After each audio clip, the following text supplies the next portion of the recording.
Good morning. Today is a short one. It's Alma Chapter 18, verses 1 through 21, and there are 4 lines in my supplemental about this, but I did have some thoughts of my own in my reading. So, what's happening in these verses is the servants bring the arms to King Lamoni, and they tell him about what Ammon did, and the king is astonished, and he thinks that Ammon is the Great Spirit. And the servants are like, I don't know if he's the Great Spirit, but he can't be slayed by your enemies. And so the king is like, I want him to come to me, but I don't want to command him to come to me for fear that he is the Great Spirit. But he asks where he is, and the servants say he's preparing your horses. And this is the good part. It says, where are we at? Oh yeah, 9. Behold, he is feeding thy horses. Now the king had commanded his servants previous to the time of the watering of their flocks, that they should prepare his horses and chariots, and conduct him forth to the land of Nephi, for there had been a great feast appointed at the land of Nephi by the father of Lamoni, who was king over all the land.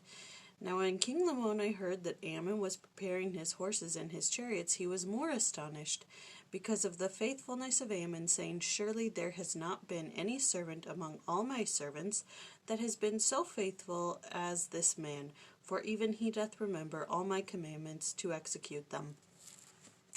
And when I read that, I thought, wow, the Lamanites are so lazy.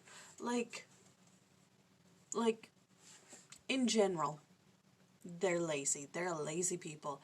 They'd rather rob and plunder and murder to get what they need. Land, food, flocks. They're not gonna plant anything themselves.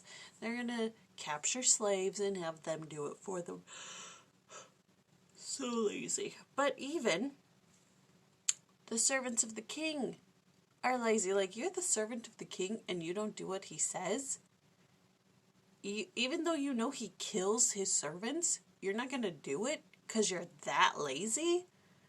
That's one of the attributes of the Lamanites that I just don't like. They're so lazy. They're so lazy.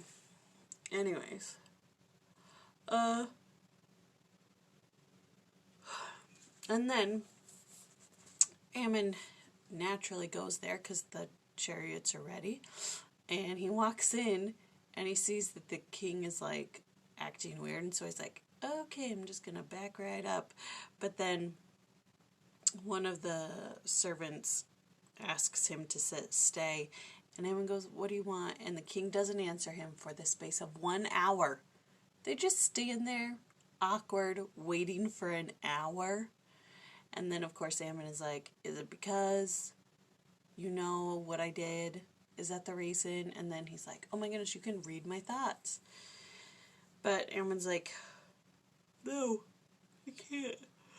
I just have the power of the Lord. Anyways, then Lamoni starts to ask him questions, and we're about to get into Ammon teaching him the gospel and that sort of thing. And those are just some of the little thoughts that I had. Tomorrow is the rest of the chapter, and I really didn't have too much insight into this chapter because, honestly, 4 lines, but let me see if there's anything.